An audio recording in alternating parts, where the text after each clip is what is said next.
Bonjour à tous, et avant de commencer le récit, je tiens à m'excuser de ma petite mine. Je suis un peu malade, un peu fatigué. Ça a été compliqué cette nuit, surtout le réveil. Mais il n'y aura pas beaucoup de montage dans cette vidéo, voire très peu. Habituellement, j'aime bien mettre quelques images, mais aujourd'hui, je pense que ça me prendrait trop le temps, que je ne le ferai pas. J'en suis désolé. J'essaierai de me rattraper demain avec le nouvel avant-match qui concerne l'Argentine et la Suisse. Faut que je me repose un petit peu, mais je voulais pas vous abandonner. Alors voici, on est parti pour le récit de Norvège-Angleterre.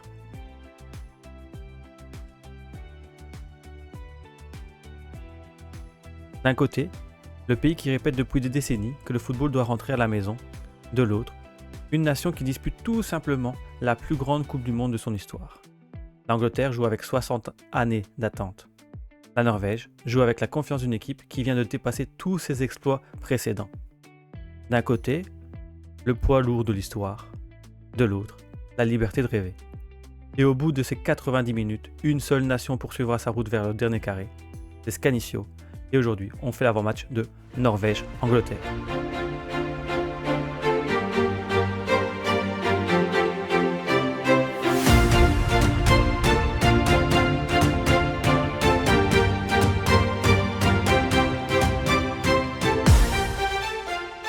La route vers l'écart. La Norvège s'impose 4-1 face à l'Irak. Ensuite s'impose 3-2 face au Sénégal dans un match beaucoup plus ouvert, qui montre leur force mais aussi leur fragilité. Petit rappel à l'ordre contre la France car une défaite 4-1. Les Scandinaves ne s'effondrent pas, bien au contraire, ils réagissent difficilement face à la Côte d'Ivoire en s'imposant 2-1 en 16e de finale. Et puis créent l'exploit en s'imposant 2-1 contre le Brésil qui les amène en quart de finale. De l'autre côté, pour l'Angleterre, ils commencent par s'imposer 4-2 face à la Croatie. Ensuite, petit coup dur, un match non palpitant où ils ont le ballon, mais ils ont très peu d'idées, 0 partout contre le Ghana. Ensuite, ils s'imposent 2-0 face au Panama, qui les emmène en 8e de finale, face à la République dominicaine du Congo, où ils s'imposent 2-1 dans la difficulté. Mais pour les Three Lions, leur match référence arrive face au Mexique. Dans une ambiance bouillante, les Anglais souffrent, voient leur adversaire revenir, mais finissent par s'imposer 3-2 grâce à l'impact de Bellingham et à l'expérience de Keane. D'un côté, la Norvège vient faire tomber le Brésil, qui sont 5 fois champions du monde, et les prive d'une 15e participation en quart de finale depuis 1994. De l'autre, l'Angleterre vient de survivre au Mexique dans l'affaire de l'Azteca. Deux équipes qui ont appris à souffrir, mais à frapper au bon moment. Le chiffre du match, ou plutôt les chiffres du match, 60 et 28. 60 ans, c'est le temps écoulé depuis l'unique titre mondial de l'Angleterre. Car en 1966, à domicile, Bobby Moore soulevait la coupe après une victoire 4-2 contre l'Allemagne de l'Ouest. Depuis, les générations se sont succédées, les stars aussi, mais les Three Lions attendent toujours leur deuxième étoile. En face, le chiffre 28. 28 ans, c'est le temps qu'a dû attendre la Norvège pour retrouver une Coupe du Monde. Sa dernière participation remontait en 1998. Cette année-là, les Norvégiens avaient déjà créé la sensation en battant le Brésil 2-1, avant de s'arrêter en 8e de finale contre l'Italie, une équipe qui les a toujours éliminés. 28 ans plus tard, on les retrouve au Mondial. Ils ont encore battu le Brésil 2-1, mais cette fois-ci, ils sont allés plus loin. Pour la première fois de leur histoire, les Norvégiens disputent un quart de finale. L'Angleterre court donc depuis 60 ans après un bonheur qu'elle a déjà connu. La Norvège, elle vient de patienter 28 ans pour avoir le droit de rêver à nouveau. D'un côté, une nation qui veut retrouver son passé, et de l'autre, une équipe qui transforme son grand retour en épopée. Et ce soir, l'une des deux va poursuivre son histoire. Deux nations, deux histoires en Coupe du Monde. L'histoire mondiale de la Norvège est très courte, mais elle contient quelques chapitres très forts. En 1938, pour sa première participation, elle atteint les 8e de finale avant de tomber contre l'Italie, future championne du monde. Il faut ensuite attendre 1994 pour revoir les Norvégiens dans la compétition. Déjà là, il y a eu un grand laps de temps. Ils battent le Mexique 1-0, puis se sont éliminés dès la phase de groupe, dans une poule complètement folle où les 4 équipes terminent avec le même nombre de points. Puis arrive 98, la plus grande référence du football norvégien. Un nul contre le Maroc, puis un autre contre l'Écosse, et enfin ce match face au Brésil. Menée 1-0, la Norvège renverse la rencontre dans les dernières minutes et s'impose 2-1. Un exploit immense, une victoire qui envoie les Scandinaves en 8e de finale. Mais leur aventure s'arrête encore une fois contre l'Italie, score 1-0. Pendant 28 ans, cette victoire contre le Brésil reste le plus grand souvenir du football norvégien. Puis arrive 2026. Un nouveau Brésil, un nouveau 2-1. Mais cette fois-ci, la Norvège ne s'arrête pas en huitième de finale. Elle atteint les quarts de finale. Elle sait désormais qu'une victoire supplémentaire suffirait pour entrer définitivement dans l'histoire.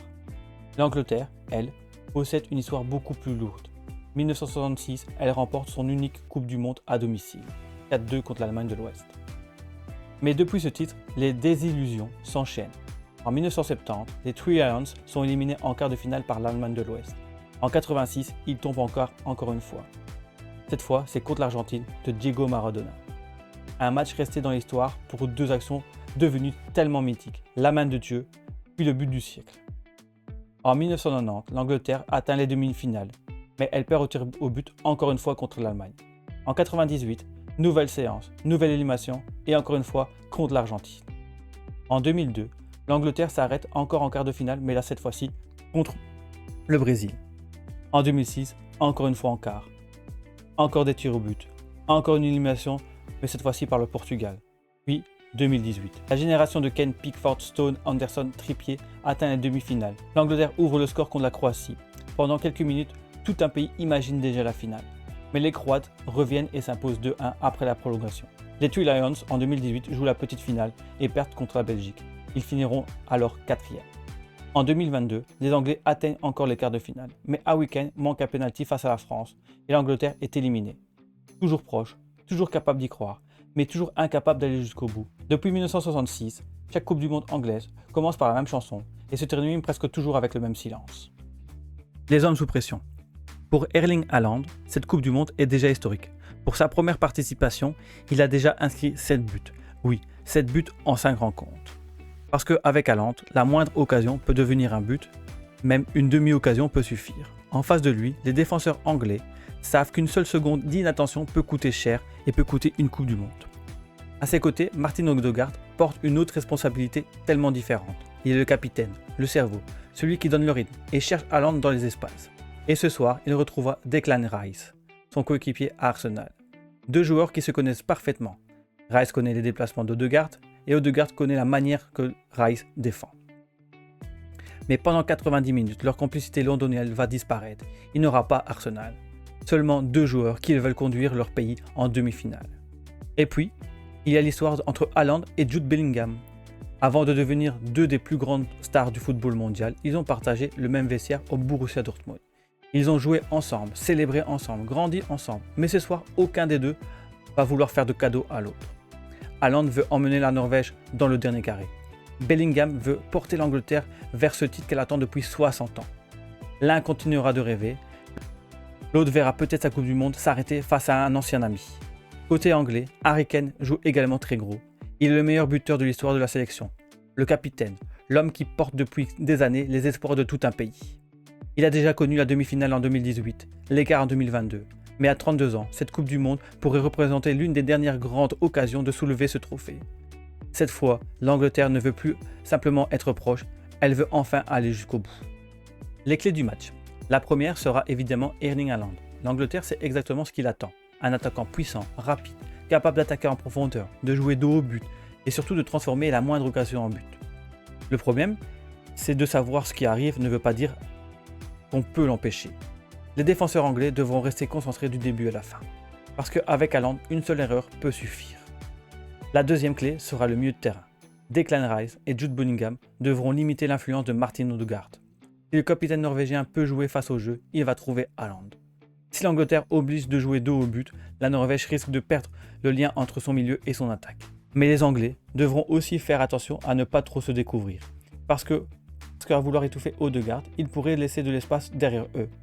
La troisième clé sera l'efficacité anglaise. Face au Mexique, l'Angleterre a souffert, mais elle a également montré qu'elle pouvait marquer dans des moments importants.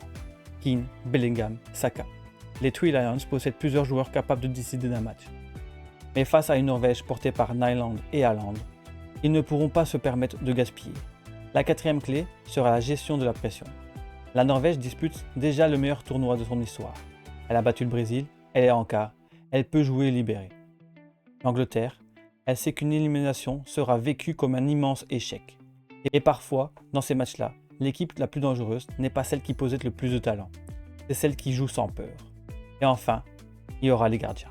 Nyland a été décisif tout au long du parcours norvégien. Face au Brésil, il a gardé son équipe en vie à des moments très compliqués. Pickford, lui, possède une expérience de grands rendez-vous, des séances de tir au but, des matchs sous pression. Et si ce quart devient fermé, tendu, presque irrespirable, l'un des deux pourrait devenir le héros de toute une nation. Mon 11 combiné. Avant de clôturer cette vidéo, bien entendu, on passe par mon 11 combiné. Selon ce que j'ai vu pendant les matchs, mais aussi par mon ressenti et l'appréciation que j'ai eue de ces joueurs.